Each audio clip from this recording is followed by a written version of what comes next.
हाल ही में किस अफ्रीकी देश ने मार्बर्ग वायरस के प्रकोप की सूचना दी है? इसका आंसर होगा रवांडा। रवांडा की राजधानी है किगली। रवांडा एक अफ्रीकन देश है और इसमें अभी में ये वायरस फैला था।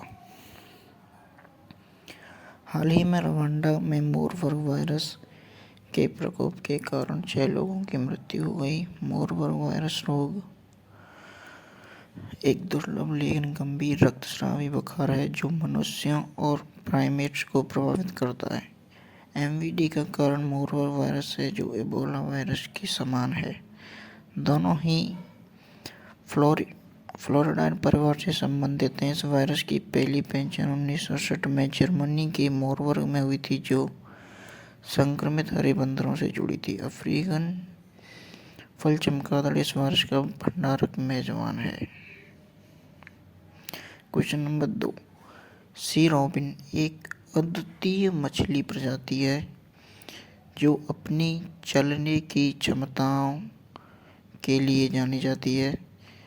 मुख्य रूप से किस प्रकार के आवासीय क्षेत्रों में पाई जाती है? इसका उत्तर होगा उष्णकटिबंधीय व उप उष्णकटिबंधीय महासागरों में।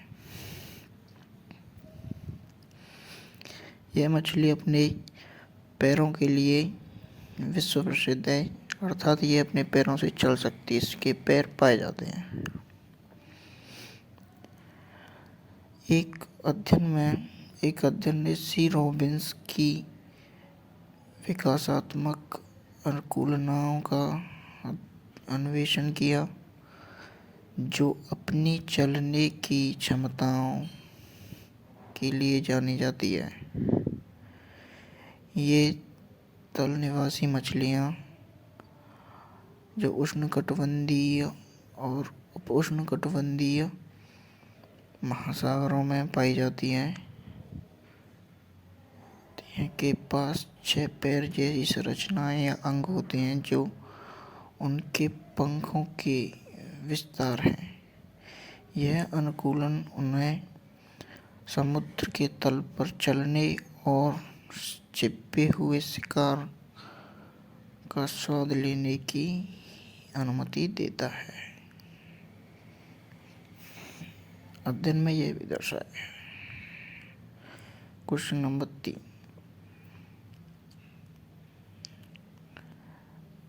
नाविक सागर परिक्रमा जो अभी इंडियन नेवी में महिलाओं ने विश्व में जो परिक्रमा की उससे संबंधित ये क्वेश्चन है कि नाविक सागर परिक्रमा अभियान सेकंड में भारतीय नौसेना की किस नौकायन पोत ने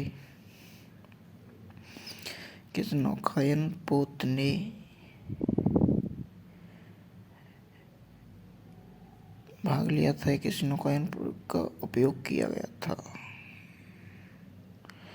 तो इसका आंसर होगा INS तारिणी।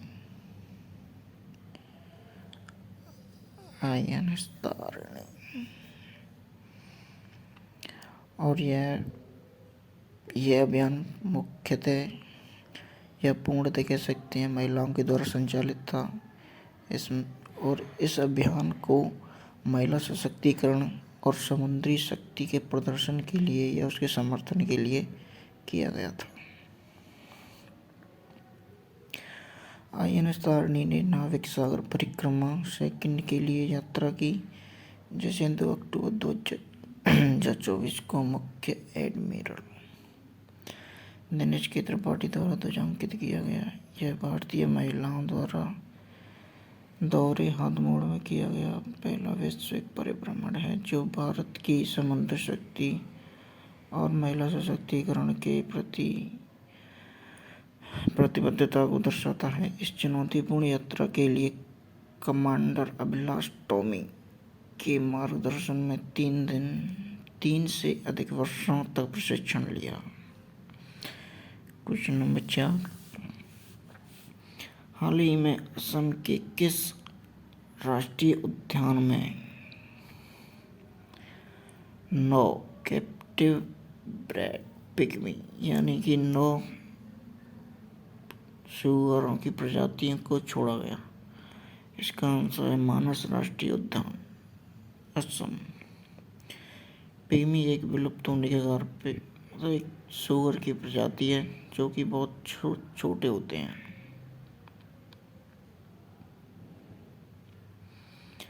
असम के मानस राष्ट्रीय उद्यान में 9 pygmy breed captive breed pygmy hawks को छोड़ा गया। पिग्मी हॉक्स दुनिया की सबसे छोटी और दुर्लभ जंगली सुअर की प्रजाति है। एक इंडिकेटर स्पीसीज के रूप में इनकी उपस्थिति ऊंचे मैदानों के स्वास्थ्य को दर्शाती है। ये घने घास, जड़ी बूटी और छोटे पेड़ वाले व्यवस्थित घास के मैदानों में पनपते हैं। IUCN के अनुसार पिग्मी हॉक्स गंभीर रूप से संकटग्रस्त और वन्य जीव संरक्षण अधिनियम 1972 की फर्स्ट सूची में सूचीबद्ध है।